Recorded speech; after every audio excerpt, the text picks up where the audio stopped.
اسلامی تاریخ میں ایک بہت بڑی پیش گوئی کا ذکر ملتا ہے، ایک ایسی وارننگ جو وقت کے خاتمے سے پہلے انسانیت کو پیش آنے والی سب سے بڑی آزمائش کے بارے میں بتاتی ہے۔ تو آئیے آج اس گہرے اور اہم موضوع کو سمجھنے کی کوشش کرتے ہیں۔ یہ الفاظ نہیں ہیں، یہ ایک بہت بڑی حقیقت کی طرف اشارہ ہے۔ سوچیں، ہر نبی نے اپنی قوم کو اس فتنے سے خبردار کیا۔ یہ اتنا بڑا فتنہ ہے کہ اس کے بارے میں پہلے سے ہی سب کچھ بتا دیا گیا تاکہ آنے والی نسلیں اس کی سنگینی کو سمجھ سکیں۔ تو یہ کوئی ایسا واقعہ نہیں جو اچانک سے ہو جائے گا، بلکہ یہ ایک ایسی پیش گوئی ہے جو صدیوں سے نسل در نسل منتقل ہوتی آئی ہے۔ یہ ایک طرح کا امتحان ہے جس کے لیے انسانیت کو ذہنی اور روحانی طور پر تیار رہنے کا حکم دیا گیا ہے۔ تو اب سوال یہ پیدا ہوتا ہے کہ اس عظیم آزمائش کا اس کا مرکزی کردار کون ہے؟ وہ کون ہے جسے دجال کے نام سے جانا جاتا ہے، اور اس کی اصل حقیقت کیا ہے؟ دیکھیں، اسلامی روایات کے مطابق دجال کوئی جن یا فرشتہ نہیں بلکہ ہم جیسا ہی ایک انسان ہوگا، لیکن اسے ایسی طاقتیں دی جائیں گی جو ہماری سمجھ سے باہر ہوں گی، اور انہی طاقتوں کو استعمال کر کے وہ لوگوں کو گمراہ کرے گا۔ اس کا لقب المسیح بھی ہے، جو اس کے دھوکے اور فریب کی طرف ہی اشارہ کرتا ہے۔ صحیح احادیث میں اس کی کچھ ایسی واضح نشانیاں بتائی گئی ہیں جو اسے باقی سب سے الگ کرتی ہیں۔ یہ نشانیاں سچے مومنوں کے لیے ایک کھلی کتاب کی طرح ہوں گی، جسے وہ اپنے ایمان کی نظر سے پڑھ لیں گے، چاہے وہ پڑھے لکھے ہوں یا نہ ہوں۔ اچھا، تو دجال کے آنے سے پہلے دنیا میں کچھ ایسی تبدیلیاں آئیں گی جو اس کے ظہور کے لیے راستہ بنائیں گی۔ آئیے ذرا ان نشانیوں پر نظر ڈالتے ہیں جن کا ذکر پیش گوئیوں میں ہمیں ملتا ہے۔ تو آخر وہ کون سی نشانیاں ہیں جو مومنین کے لیے ایک وارننگ کا کام کریں گی؟ وہ کون سے اشارے ہیں جو انہیں اس عظیم فتنے کی تیاری کے لیے ایک طرح سے جگائیں گے؟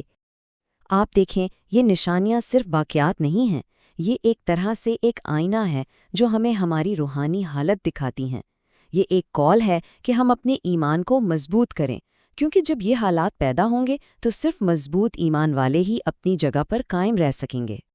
اب جب کہ ہم نے ان نشانیوں کو سمجھ لیا ہے، تو آئیے دیکھتے ہیں کہ دجال خود کس طرح سے انسانیت کو آزمائے گا اور اس کا دھوکہ کتنا طاقتور ہوگا۔ دجال کا سب سے بڑا ہتھیار کیا ہوگا؟ انسان کی بنیادی ضرورتوں پر کنٹرول کا دعویٰ۔ وہ ایک جگہ آئے گا تو وہاں ہریالی اور خوشحالی لے آئے گا، اور دوسری جگہ قحط اور بربادی۔ یہ منظر لوگوں کے دلوں میں لالچ اور خوف دونوں پیدا کرے گا، اور یہی ان کے ایمان کی سب سے بڑی آزمائش ہوگی۔ تو یہاں ہمیں اس آزمائش کی اصل حقیقت نظر آتی ہے۔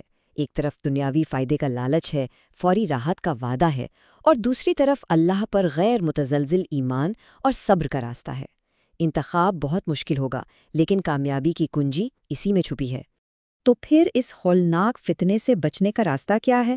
مومنین کو کیا رہنمائی دی گئی ہے تاکہ وہ اس عظیم آزمائش میں ثابت قدم رہ سکیں؟ اسلامی تعلیمات میں اس فتنے سے بچنے کے لیے ایک مکمل ایکشن پلان دیا گیا ہے۔ مسلمانوں کا اتحاد ایک قلعے کی طرح کام کرے گا، علم ایک روشنی کی طرح رہنمائی کرے گا، سورۃ الکہف کی تلاوت ایک ڈھال بن جائے گی، اور سب سے بڑھ کر دل میں ایمان کی مضبوطی وہ طاقت ہوگی جو ہر دھوکے کو شکست دے دے گی۔